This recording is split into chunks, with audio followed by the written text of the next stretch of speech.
Assalamualaikum warahmatullahi wabarakatuh. Saya Aziz Rashid ingin mempresentasikan PPT Pancasila. PPT saya judulnya Harapan dan Keraguan di Balik Lantikan Prabowo dan Gibran. Nah, materinya ada 5. Yang pertama, biografi Prabowo dan Gibran. Yang kedua, yang kedua, harapan masyarakat kepada presiden dan wakil presiden. Yang ketiga, keraguan masyarakat kepada presiden dan wakil presiden. Yang keempat, perbandingan dengan pemerintahan sebelumnya. Dan yang terakhir, kesimpulan. Nah, di sini ada biografi presiden kita. Namanya Prabowo Subianto Jojo Hadi Kusumo. Lahir pada 7 Oktober 1951, jabatannya politikus, pengusaha, dan jenderal purnawirawan TNI, yang saat ini menjabat sebagai Presiden Indonesia ke-8. Lulusannya Akabri pada tahun 1974. Nah, wakil presiden namanya Gibran Rakabuming Raka, lahir pada 1 Oktober 1987. Jabatannya politikus, pengusaha, dan saat ini menjabat sebagai Wakil Presiden Indonesia. Lulusannya develop, develop, develop, eh, development, development, itulah, Institute of Singapore atau disingkat MDIS atau Institut Pengembangan Manajemen Singapura pada tahun 2010 dengan gelar BSc atau S1 dari Universitas Bradford yang mitra MDIS. Nah, harapan masyarakat pada presiden dan wakil presiden dibagi jadi 5. Yang pertama ada stabilitas politik, yang kedua pembangunan ekonomi, yang ketiga reformasi birokrasi, yang keempat peningkatan kesejahteraan sosial, dan yang terakhir, yang kelima ada inovasi dan teknologi. Yang pertama adalah stabilitas politik. Stabilitas politik penting untuk membangun berkelanjutan di Indonesia. Pengalaman Prabowo dalam militer dan politik diharapkan dapat menjaga ketertiban dan mencegah konflik, menciptakan suasana aman dan damai.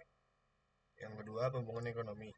Kondisi ekonomi Indonesia saat ini menghadapi tantangan seperti inflasi, pengangguran, dan ketimpangan ekonomi. Masyarakat berharap pemerintah baru dapat menciptakan kebijakan ekonomi inklusif dan berkelanjutan, terutama dalam pengembangan UMKM untuk menciptakan lapangan kerja dan mengatasi pengangguran. Yang ketiga ada reformasi birokrasi. Reformasi birokrasi penting untuk efisiensi dan transparansi. Prabowo dan Gibran diharapkan adopsi praktik-praktik baik untuk digitalisasi dan penguatan aparatur sipil negara. Yang keempat adalah peningkatan kesejahteraan sosial. Meskipun kemajuan, Indonesia masih menghadapi tantangan dalam kesejahteraan. Program sosial diharapkan dapat memperbaiki pendidikan, kesehatan, dan kemiskinan untuk meningkatkan kehidupan rakyat. Yang terakhir, yang kelima, inovasi dan teknologi. Inovasi dan teknologi penting untuk daya saing global Indonesia. Masyarakat berharap Prabowo Gibran memanfaatkan teknologi untuk berbagai sektor dan mendukung pengembangan startup serta pendidikan STEM. Lanjut ke keraguan masyarakat kepada presiden dan wakil presiden. Yang pertama, dibagi 5 juga. Yang pertama, pengalaman dan kompetensi. Yang kedua, keterbatasan koalisi.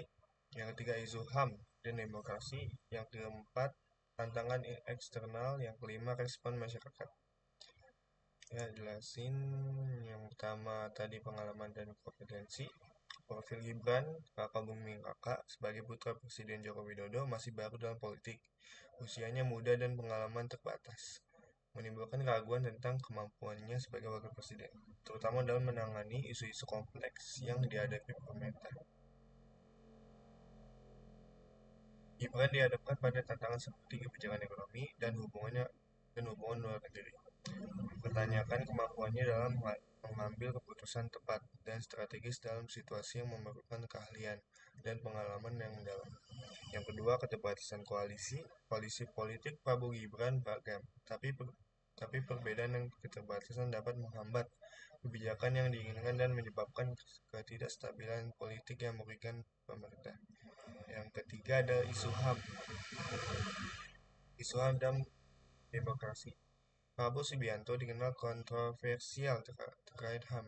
Kasus pelanggaran HAM yang dalam sejarahnya menyebabkan skeptisisme terhadap komitmennya pada demokrasi. Masyarakat khawatir hal ini bisa mempengaruhi reputasi Indonesia di mata dunia. Yang keempat, ada tantangan eksternal. Pemerintah Prabowo Gibran menghadapi tantangan eksternal berat, termasuk ketidakpastian ekonomi global, konflik geopolitik, dan perubahan iklim. Keraguan muncul tentang responsivitas mereka terhadap masalah-masalah ini. Pemerintah dituntut memiliki strategi yang kuat untuk menghadapi situasi yang tak terduga dan perubahan cepat. Yang terakhir, yang kelima, respon masyarakat. Partisipasi aktif dan harapan tinggi terhadap transparansi pemerintah menekankan ketidakpuasan masyarakat yang bisa memicu protes dan gangguan stabilitas politik. Pemerintah harus mementingkan dan memenuhi kebutuhan rakyat. Lanjut ke perbandingan dengan pemerintahan sebelumnya ke Pak Jokowi. Dibagi jadi 5 juga. Yang pertama kebijakan ekonomi, yang kedua pendekatan terhadap isu sosial, yang ketiga reformasi birokrasi, yang keempat posisi terhadap hak asasi manusia dan demokrasi, yang kelima respon terhadap isu lingkungan hidup. Yang pertama kebijakan ekonomi.